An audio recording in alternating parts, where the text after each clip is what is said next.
Why is it that sometimes I feel like I'm being taken advantage of? Like I'm some cheap floozy that can be bought off, Just because I'm a child of the 80s and 90s doesn't mean that, people and companies and corporations can take advantage. You ever notice how, companies are just going back to the 80s and trying to regurgitate the 80s and early 90s in order to drive us, Gen X back to, buy things and I feel just so violated, like I'm simply seen as a consumer. Anyhow, this is Joe St. Eggbenedictus, and I just want to welcome you today. I want to give a shout out to my pal Mike, to all the visionaries and mystics out there, as we do a quick review of something from the early 80s that's authentic, not, fake, or, a callback to the 90s, or, even pulling on the old heartstrings from things used to do in the 80s, or even something used to do as far back as the 60s and 70s. I mean, the real deal, like things that, really make sense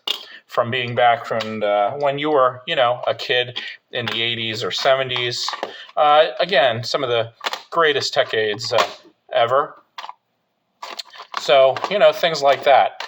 Today I want to show off a book that really recalls what it was like to live in the 80s. And that is from a good Missal here from actually my pal Mike. But to treasure it and put it a part of my collection, this is a Missal from the early 80s. And how do you know it's from the early 80s? Look at that black, marbly cover. This is the real deal, not something fake and, mass-produced in order to get us to go shopping at the store, but something real with gilding and a nice cover here that's personalized. Marion's Children Mass Book. Look at this. Pictures of children back in the day, with their flannel suits and pajamas and high tube socks and various things that we used to do in the late 70s, early 80s. In fact, I thought this was a picture from my pal Mike because that looks like my pal Mike and a friend that we had in elementary school that we knew, a mutual friend whose birthday has left a indelible mark on our childhood. Anyhow, remembrance of Holy Communion. I am sad to say that my pal Mike, didn't fill that out, but he should. You get Mary here, a wonderful color picture, and a beautiful late 70s, early 80s picture of a church. And a Missal that just is important because, one, not only is it printed in two different colors, but two, it helps children and guides children to become mature and nurturing in their faith. People who are able to be good children and people of the book, to read scripture and to really know their prayers and to learn their catechesis and learn how to take mass and just do all the important things that families are called to do. You'll notice the many, many pictures of priests in here, but I'm sure there'll be a picture of Jesus eventually somewhere who will look remarkably like the priest. But that's beside the point. There's that picture again, just lovely children. You ever think about this one right here?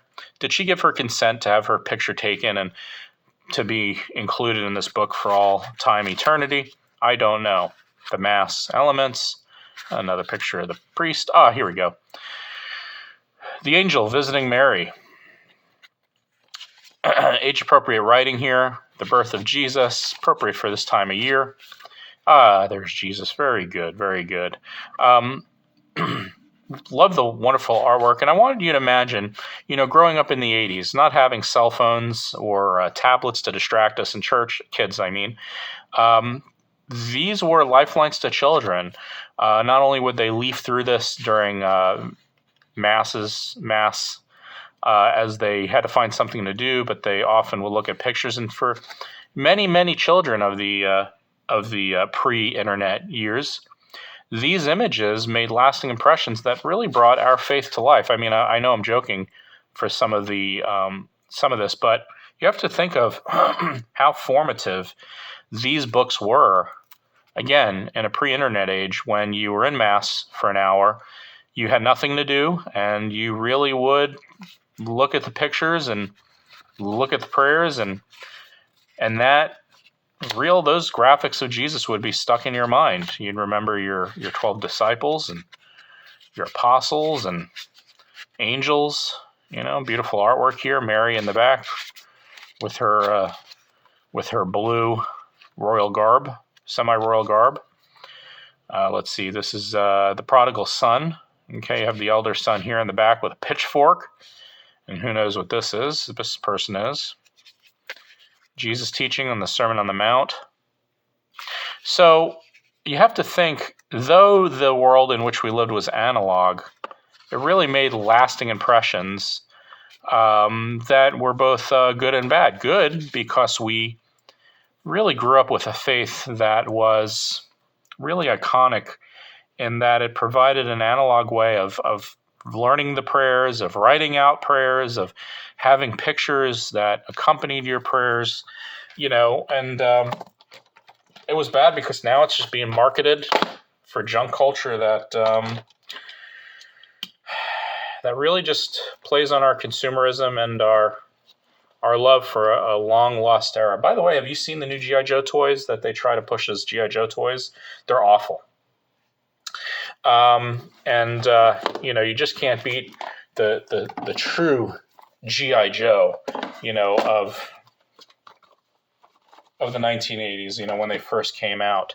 I want to thank my pal Mike for sending this along to me so that I can show it off. And it just brought me back to my childhood, and really grateful for just something real from when we grew up that reminds us of the enduring legacy of our faith and the lasting just era that really raised an entire generation of consumers.